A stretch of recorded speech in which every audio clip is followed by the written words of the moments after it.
Olha, a defesa do tenente-coronel Mauro Cid reiterou a integridade da delação premiada do militar e pediu o perdão judicial para o ex-ajudante de ordens de Jair Bolsonaro no processo de tentativa de golpe de Estado.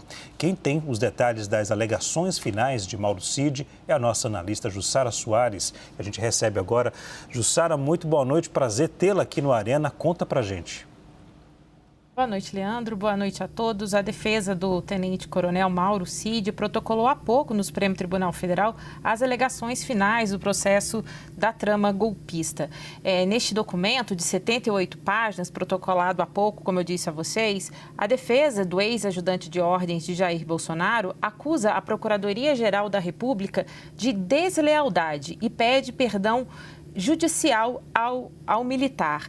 Neste documento, eles citam ainda que a PGR, depois de usar todas as informações fornecidas por Mauro Cid, abandona o militar à própria sorte. Por que a defesa de Mauro Cid se concentra neste ponto específico? Porque a Procuradoria-Geral da República, ao apresentar as alegações finais, disse que Mauro Cid omitiu alguns fatos importantes e disse que ele também não cumpriu integralmente o acordo de delação premiada. E neste caso, sob esse argumento, o Procurador-Geral da República, Paulo Gonet, sugeriu que Mauro Cid recebesse apenas uma redução de 1/3 da pena dele por sua contribuição.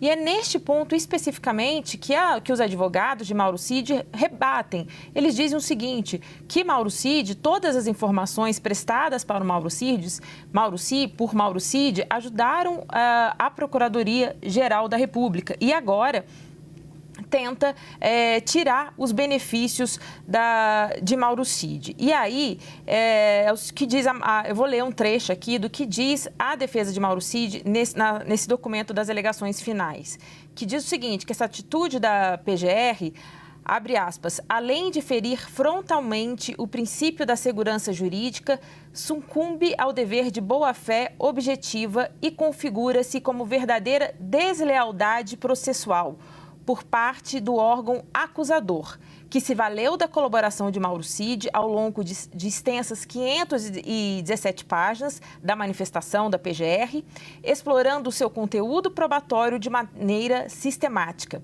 mas que, ao final, abandona o colaborador à própria sorte, desqualificando não apenas a sua pessoa, mas a própria ideia de justiça. E os advogados ainda de Mauro Cid citam ainda que a PGR reconhece as informações reveladas por Cid e dizendo que elas contribuíram de fato para o esclarecimento de fatos dos fatos narrados ali pela denúncia da PGR.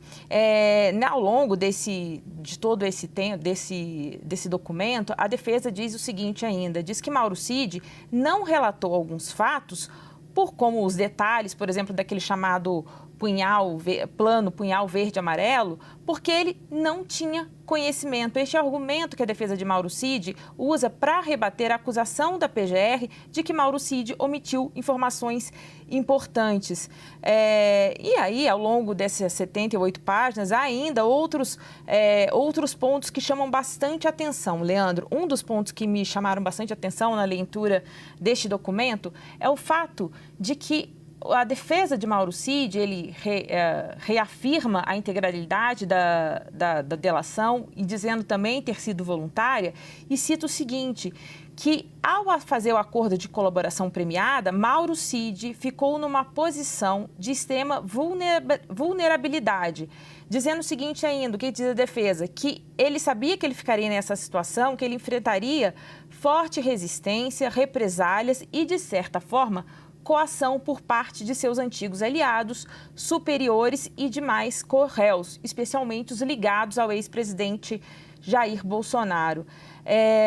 E aí tem um outro ponto interessante aqui nesse trecho que eu destaco, é a própria defesa dizendo o seguinte, que Mauro Cid rompeu um ciclo de obediência hierárquica, institucional e pessoal, que historicamente caracteriza a lealdade cega entre subordinados militares e figuras centrais do poder político. Então, este foi o argumento apresentado pela defesa de Mauro Cid, né, que ele está tentando manter o seu acordo, os benefícios do seu acordo de colaboração. Como eu disse, o Mauro Cid, ele pediu, quando ele firmou o acordo lá em 2023, esse acordo foi homologado em setembro de 2023, Mauro Cid pede que ele tenha o perdão ou, no máximo, uma pena de até 2 anos de prisão. É isso que a defesa de Mauro Cid, ele pede também a absolvição, né, ou o perdão da pena ou esse benefício de até 2 anos de prisão. Então, nessas alegações finais, cita ainda um outro ponto, tenta afastar Mauro Cid de qualquer poder decisório nessa trama golpista. Isso também é um ponto importante nessa delação. E aí vai citando o seguinte, porque Mauro Cid, ele era ajudante de ordens do ex-presidente Jair Bolsonaro e a defesa sustenta que ele não tinha acesso, ele não tinha nenhum poder de decisão nessa trama. Então, ele fala basicamente isso, né? Que, vou abrir aspas aqui, que as suas ações de Mauro Cid, ainda que administrativamente relevantes, não se confundem com atos atípicos de golpe de Estado.